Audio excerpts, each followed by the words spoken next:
کا ایک کہہ لیں کہ کنسیپٹ لایا جاتا ہے، پھر جو لوگ اس میں نہیں فٹ ہوتے، جیسے اگر پاکستان کی ایگزامپل لے لی جائے تو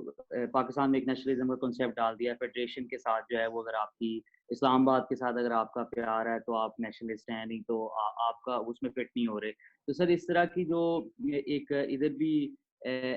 ٹائپ آف اینٹی سیمیٹزم پیدا ہو رہا ہے، اس کی وجہ سے کس طرح یہ ٹرانسلیٹ ہو سکتا ہے ٹوٹلیٹیرین رجیم کی طرف؟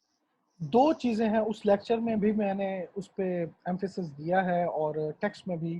ہنا ریڈ نے اس کو ایکسپلیسٹلی آپ کہہ لیں کہ ڈسٹنکشن کریٹ کیا ہے. ڈسٹنکشن اس طرح نہیں ہے، ظاہر وہ دونوں لنکڈ ہیں، لیکن ایمفیسس کیا ہے ان دو چیزوں پہ.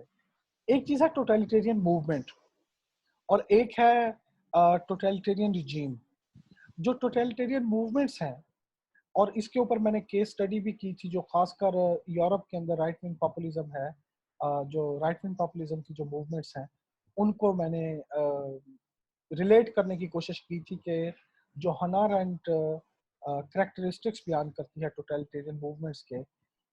کیا یورپ کے رائٹ ونگ پاپولزم میں وہ کریکٹرسٹکس پائے جاتے ہیں یا نہیں. اور میرا اس میں اپنا جو میری آبزرویشن تھی وہ یہ تھی کہ اس میں بہت ساری ایسی کریکٹرسٹکس ہیں یورپ کے رائٹ ونگ پاپولزم میں جو آپ کو 20th سینچری کی ٹوٹلیٹیرین رجیمز میں ملیں گی. بالکل اسی طرح جو 21st سینچری کا نیشنلزم ہے پرٹیکولرلی، کیونکہ نیشنلزم اٹسیلف جب 19th سینچری میں یہ آئیڈیا پریویل کرنے لگا پولیٹیکل لائف میں سوسائٹیز کی، تو اس وقت شاید یہ ایک پروگریسو آئیڈیا تھا. ایون مڈ 1920s میں یا ارلی 1920s میں آپ کہیں، نیشنلزم نے ایک پروگریسو کنٹریبیوشنز کی اوور آل سوسائٹیز میں. آپ یہ دیکھیں کہ نیشنلسٹک اگر ڈسکورس نہ ہوتا تو بہت زیادہ جو کلونیل سوسائٹیز تھیں ان کے لیے کوئی ڈسکورس ڈیولپ کرنا بڑا مشکل ہو جاتا اپنے آپ کو آزاد کرانے کے لیے کلونیل جو امپیریلسٹ فورسز تھیں ان سے. تو وہ جو ڈی کولونائزیشن کی موومنٹ تھی اس میں جو نیشنلسٹک ڈسکورس تھا، جس میں یہ ایک اسائٹ کرنا کہ ہم ایک علیحدہ قوم ہیں، ہم ایک علیحدہ ریس ہیں، یا ہم ایک علیحدہ مذہب ہیں، یا ہم ایک علیحدہ کلچر ہے، اور ہماری ایک علیحدہ آئیڈینٹی ہے، اور ہمارا پورا حق بنتا ہے کہ ہماری ایک علیحدہ پولیٹیکل ریپرزنٹیشن ہو. یہ سارا جو نیشنلسٹک ڈسکورس تھا اس نے بہت حد تک mid 20th century even late 20th century تک جو نئے کلونیل سوسائٹیز تھیں جو ڈی کولونائز ہو رہی تھی ان کو بہت حد تک ہیلپ کیا اپنا ڈسکورس ڈیولپ کرنے میں اور اپنا آپ کہہ لیں کہ نیریٹو بیان کرنے میں. تو اس ٹائم تک نیشنلزم ایک پروگریسو فورس رہی ہے آپ کہہ سکتے ہیں. لیکن جو 21st سینچری کی نیشنلسٹک موومنٹس ہیں جو ہم دیکھ رہے ہیں، مثال کے طور پہ یورپ کے اندر خاص کر فرانس میں جو میرین لپین کی جو مطلب نیشنلزم کی موومنٹ ہے، یا انگلینڈ میں جو بریکزٹیئرز ہیں، یا یونائٹڈ کنگڈم انڈیپینڈنٹ پارٹی ہے، یا اسی طرح ہنگری میں، یا جرمنی میں جو نیو نازی الٹرنیٹو فار ڈائچلینڈ جو گروپ اٹھ رہا ہے، سویڈن میں جو نیو نازی گروپس ہیں، ڈینمارک میں جو رائٹ ونگ پاپولزم کا رائز ہے، پولینڈ میں جو رائٹ ونگ پاپولزم کا رائز ہے، یا ایون برازیل میں جو ایک پاپولسٹ پریزیڈنٹ آ گیا ہے، یونائٹڈ اسٹیٹس میں. یہ جو رائز ہم دیکھ رہے ہیں اس کا ایک یونیک اسپیکٹ یہ ہے کہ یہ وہ 20th سینچری کا پروگریسو نیشنلزم نہیں ہے، بلکہ گلوبلائزیشن کی وجہ سے اب جو نیشنلزم کا ڈسکورس ہے وہ اوور آل پروگریسو نہیں رہا. تو اس وجہ سے نیشنلزم 21st سینچری میں ایک ٹوٹلیٹیرینزم سے اس کو ریلیٹ کرنے کے لیے کہا جا سکتا ہے کہ یہ ایسی ایک موومنٹ ہے جس میں بہت سارے ایسے کریکٹرسٹکس ہیں جو ٹوٹلیٹیرین رجیم میں ہوا کرتے تھے. اور اس کو آپ کہہ سکتے ہیں کہ یہ ایک طرح سے اوریجن ہو سکتی ہے، جو نیشنلسٹک موومنٹس ہیں یہ اوریجن ہو سکتی ہیں کہ یہ ایوالو ہو کے ٹوٹلیٹیرین موومنٹس بنے اور ایک ایسی فضا کریٹ کریں جس میں ٹوٹلیٹیرین رجیمز جو ہیں وہ ایمرج ہو سکیں. تو یہ میرا خیال ہے اس جو آپ کا کوشچن ہے اس کانٹیکس میں یہ اس کا ایک جواب بنتا ہے میرے نزدیک.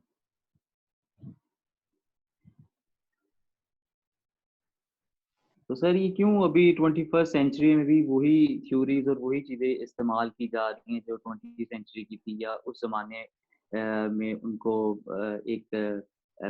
پراپر ایک آئیڈیالوجی تھی؟ تو آج کے زمانے میں جب سب کچھ چینج ہو چکا ہے، اب ایک گلوبلائزیشن کی وجہ سے اب کافی کافی ٹرینڈس چینج ہو چکے ہیں، تو اسٹل ابھی تک اگر کوئی اسٹیٹ یوز کر رہی ہے تو وہ تو ایک اسٹیٹ خود ہی ایک ٹوٹلیٹیرین اسٹیٹ بننا چاہ رہی ہے۔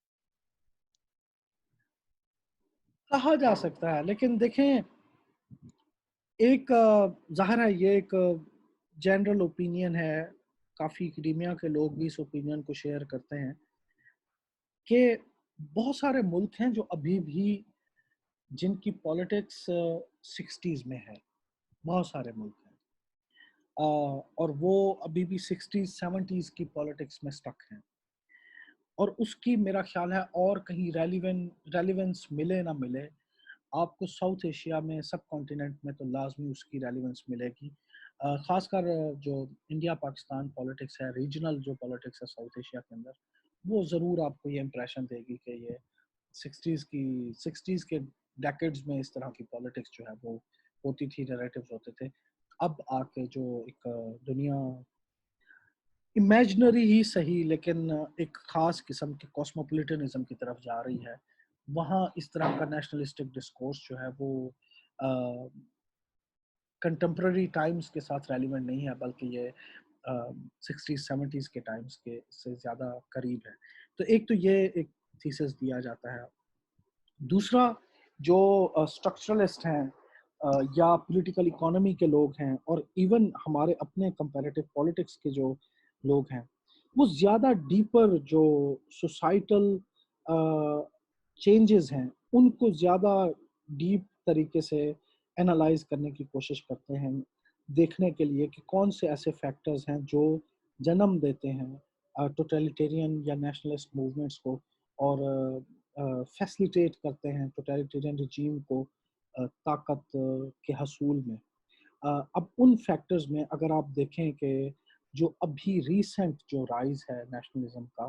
اس کی دو جڑیں بنتی ہیں، 21ویں صدی کا جو نیشنلزم ہے اس کی دو جڑیں بنتی ہیں۔ ایک جو 9/11 کا واقعہ ہوا، جس کو صرف امریکہ کے اوپر نہیں بلکہ ویسٹرن سویلائزیشن کے اوپر ایک حملہ تصور کیا گیا، اور اس چیز نے ایک آئیڈینٹی پالیٹکس کو دوبارہ سے جنم دیا 21ویں صدی میں۔ مطلب آئیڈینٹی پالیٹکس وہیں پہ تھی، اٹ واز دیئر، لیکن اتنا زیادہ ویسٹ کے اندر شاید وہ سگنیفیکنٹ نہیں رہی تھی جتنا، یا اگر سگنیفیکنٹ تھی بھی تھوڑی بہت تو وہ زیادہ اس کی سگنیفیکنس بڑھ گئی جب 9/11 جیسا واقعہ ہوا، اور اس سے ریاستوں نے، خاص کر ویسٹرن ریاستوں نے، اپنی آئیڈینٹی پہ اور اپنی سویلائزیشن پہ حملہ تصور کیا گیا۔ اس کا اور کوئی پاسبل کانٹیکس نہیں نکالا گیا، ایک ہی کانٹیکس نکالا گیا ہے کہ دے ہیٹ اس، اور وہ ساری ڈیبیٹ جو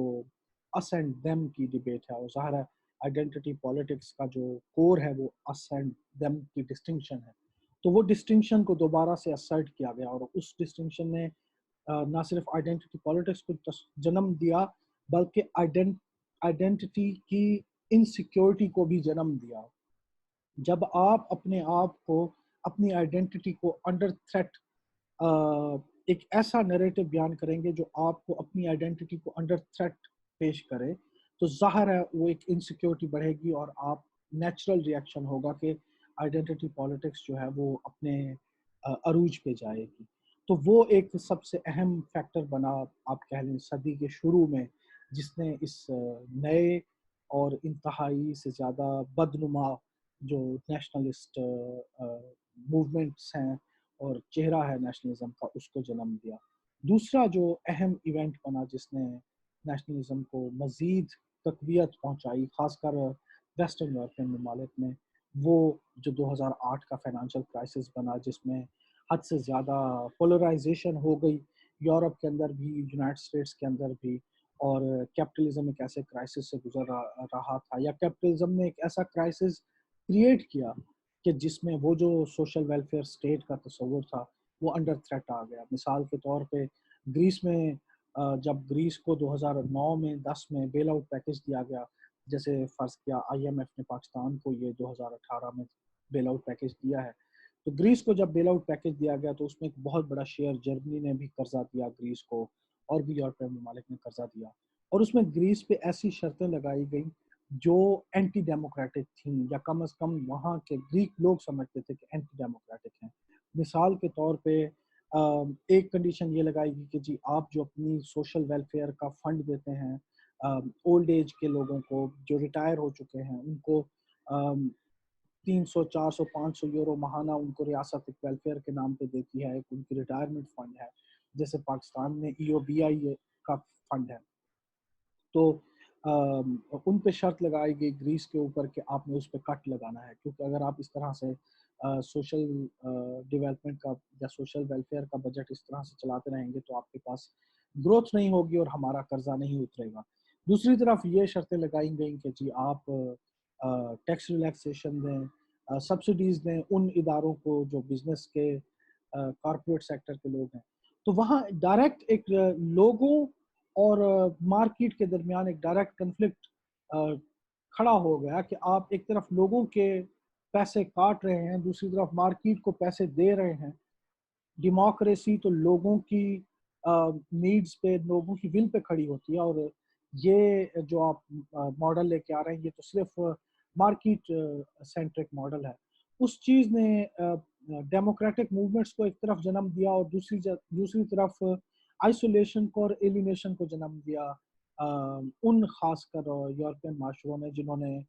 جن میں جو فائنانشل کرائسس سے بہت زیادہ حد تک جو ہے وہ افیکٹ ہوئے تھے۔ تیسرا جو اہم ایونٹ ہے جس نے اس نیشنلسٹک موومنٹس کو جس نے جنم دیا وہ ظاہر ہے 2011 کی جو عرب سپرنگ ہوئی، اور اس کے نتیجے میں جو مائگریشن شروع ہوئی، اور اس مائگریشن کے نتیجے میں جو ایک آئیڈینٹی کرائسس کھڑا ہوا یورپ کے اندر، جب لگا کہ جی اب مسلم مائیگرنٹس اتنے آ گئے ہیں کہ ہماری جو یورپین آئیڈینٹی ہے وہ بالکل انڈر تھریٹ آ گئی ہے ایک مرتبہ پھر۔ تو یہ 2-3 امپورٹنٹ آپ کہہ لیں ایونٹس ہیں جنہوں نے اس 21ویں صدی کے اس طرح کے مانسٹرس قسم کے نیشنلزم کو جنم دیا ہے، پرٹیکولرلی ویسٹرن یورپ۔ ٹوٹلیٹیرینزم کسی ایک خاص پیریڈ تک محدود فینومینن نہیں ہے۔ مطلب ہانا ارینڈ خود جو اگزامپل دیتی ہے امپیریلزم کی، کہ کس طرح امپیریلزم میں ایسی پریکٹسز تھیں جنہوں نے جوز کی جو پرسیکیوشن تھی اس کے لیے راہ ہموار کی، جو ریس کی بیس پہ پرسیکیوشن تھی اس کے لیے راہ ہموار کی۔ تو کسی بھی اسٹیٹ میں کسی بھی وقت کوئی بھی ایسی موومنٹ چل سکتی ہے جس میں اسی طرح کے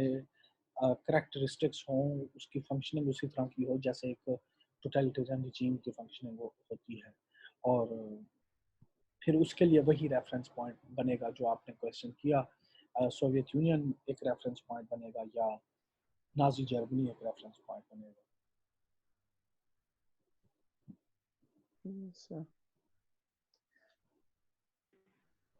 سر اب پاکستان کے کنٹیکس میں سر اگر دیکھا جائے تو سر جو احمدیہ ایشو ہے سر، یہ کس طرح سر اگر آگے مسئلہ کرے گا؟ کیونکہ پچھلے الیکشنز میں اور اس سے پچھلے الیکشنز میں ہم نے دیکھا کہ ایک پراپر کیمپین ان کے خلاف استعمال کی گئی، اور ایون کچھ سیٹوں پہ تو ایک ڈیسائیڈنگ فیکٹر تھا ان کے خلاف ہیٹریٹ کا۔ تو سر یہ اس طرح کی چیزیں جو ڈیولپ ہو رہی ہیں، جو ایگزیکٹلی وہی نازی پارٹی والی کی چیزیں، اس ٹائم جو پارٹی آئی ہے اس میں اکثر کینڈیڈیٹس جو تھے وہ اس وعدے کے اوپر آئے تھے کہ وہ محافظ ہیں، آپ کو پتہ ہے یہ ختم نبوت اور ان چیزوں کے۔ تو سر اس طرح کی چیزیں پاکستان کو کیسے، اگر آج اب یہ ایشو اٹھا، ایک نیوز چینل نے نیوز بریک کی اور پورے پاکستان میں ان کو گالیاں ملنے لگ گئیں اور ایک نفرت کا جو ہے اظہار کیا گیا، تو سر کل کو اگر اسٹیٹ کو دوبارہ اپنی لیجیٹیمیسی ظاہر کرنی پڑے گی تو obvious بات ہے جو رجیم ہے، اسٹیٹ نہیں بلکہ میں رجیم کہوں گا، تو رجیم ان کے خلاف مزید سخت ایکشن لے گی۔ ہو سکتا ہے کہ ان کی میس کلنگ بھی کروانا سٹارٹ کر دے یا ان کو ایک پراپر تسلیم کرا دے۔ تو سر یہ آپ نہیں سمجھتے کہ ایگزیکٹلی وہی ریپیٹ ہوگا جس طرح جوئس کے ساتھ کیا گیا تھا؟ یار جو پاکستان کے اندر جو کیس ہے قادیانیوں کا وہ بڑا ہی مختلف کیس ہے. دیکھیں جو اس کو جو جوئش جو ہسٹری ہے اس سے لنک کرنا بہت مشکل ہے، اور ایک ٹوٹلیٹیرین کانٹیکس میں اس کو لے کے آنا تو اس سے بھی مشکل ہے. تقریباً میں سمجھتا ہوں اس کی بالکل شاید ریلیونس نہیں بنتی. لیکن ہسٹوریکلی یورپین جوز کی اسٹرگل کیا رہی ہے؟ ان کی اسٹرگل یہ رہی ہے کہ ہمیں German, French, Dutch, British, Swedish, Danish, ہمیں یہ مانا جائے، ہمیں جوز نہ مانا جائے. جیسے کسی بھی سوسائٹی کی اپنی ایک سوسائٹل لینگویج بیس، ایتھنک بیس، کلچر بیس آئیڈینٹی ہے، جیسے کوئی بھی دوسرا ایک جرمن ہے اس کی اسی طرح کے ہم جرمن ہیں. ہمیں کیوں بالکل آئیڈینٹیفائی کر دیا جاتا ہے جو کے طور پہ؟ ہم بیسیکلی ہم جرمن ہیں. بے شک اگر آپ کہنا چاہیں، بے شک آپ سمجھ لیں جرمن جوز، لیکن ایکچوئل جو ہماری آئیڈینٹی ہے وہ جرمن ہے. تو جو جوز کی اسٹرگل رہی ہے یورپ کے اندر وہ یہ رہی ہے کہ وہ ایک کولیکٹیو آئیڈینٹی میں اپنے آپ کو اس طرح سے لے کے آئیں جس طرح سے باقی اس سوسائٹی کے جو لوگ ہیں ان کو مانا جاتا ہے کولیکٹیو آئیڈینٹی میں. تو ان اٹس ایسنس اگر آپ دیکھیں تو جوز کی ایک بڑی سیکولر اسٹرگل رہی ہے یورپ کے اندر، اور ان کو سب سے بڑا پرابلم یہی رہا ہے کہ جب بھی آئیڈینٹی کی بات آتی ہے تو ہمیں، حالانکہ ہم کئی سو سالوں سے جرمن ہیں، ہماری نسلیں جرمن ہیں، ہم جرمن زبان بولتے ہیں، ہمارا جرمن کلچر ہے، ہماری نسلیں یہاں پہ جوان ہوئی ہیں، بوڑھی ہوئی ہیں، لیکن جیسے ہی کوئی آئیڈینٹی کا کوشچن آتا ہے تو ہمیں جو بنا دیا جاتا ہے. تو یہ ان کی ایک سیکولر ایک طرح سے جدوجہد تھی. جو قادیانی ایشو ہے وہ بڑا کمپلیکیٹڈ ایشو ہے، وہ بڑا اس سے مختلف ایشو ہے. یہ میرا نہیں خیال کہ ریلیٹ کیا جا سکتا ہے جو جوز کی اسٹرگل ہے یورپ میں اس کے ساتھ، اور ٹوٹلیٹیرین کانٹیکس میں تو بالکل نہیں کیا جا سکتا. ہاں اگر فرض کیا کہ اگر ایک ایسی رجیم پاکستان میں آ جاتی ہے کہ جس میں بڑی ہی اسٹرانگ اینٹی قادیانی ٹینڈنسیز ہوں، ایک نائٹ میئر ہوگا کہ اگر فرض کیا خادم رضوی جیسے لوگ جو ہیں وہ حکومت میں آ جائیں، اس صورت میں یقیناً اس کا خطرہ رہے گا کہ قادیانیوں کی پرسیکیوشن کی جائے بالکل اسی طرح جس طرح جوز کی گئی، اور ایک جینوسائڈل قسم کی ایمرج کر سکتی ہیں کنڈیشنز. تو وہ ایک ایکسیپشنل سینیریو ہوگا. لیکن اگین اگر ہم پاکستان کے پولیٹیکل اور سوشل سٹرکچر کا انالیسس کریں تو یہ تقریباً ان لائکلی ہے کہ کبھی بھی خادم رضوی جیسی جو تحریکیں ہیں یہ کبھی بھی وفاق میں طاقت میں آ سکے یا میجورٹی میں آ سکے، کیونکہ 70 سال کی تاریخ میں ہم نے دیکھا ہے کہ کم از کم ایک مذہبی جماعت اسلامی ایگزسٹ کی ہے، اس نے کنٹینیوسلی الیکشن بھی کنٹیسٹ کیے ہیں، لیکن کبھی بھی نیشنل اسمبلی میں وہ 3 یا 4 یا 5 سیٹوں سے زیادہ کبھی بھی وہ نہیں جیت سکے، اور کبھی اس پوزیشن میں نہیں آ سکے کہ وہ بالکل اکیلے کسی ایک صوبے میں حکومت بنا سکتے. تو یہ تقریباً given the circumstances، یہ تقریباً اور given the structures that we have at place at the moment، یہ کہنا تقریباً امپاسبل ہے کہ کبھی خادم رضوی جیسی موومنٹس جو ہیں وہ طاقت لے لیں گی پاکستان میں، اور اس طرح کے حالات پیدا ہوں گے جس طرح کے جینوسائیڈل حالات تھے جرمنی میں، جو یورپ میں جو جوز کی پرسیکیوشن جب کی گئی. تو میرا خیال ہے یہ ان کو ریلیٹ کرنا دو کو بہت یہ بالکل نہیں ریلیونٹ ایک دوسرے سے.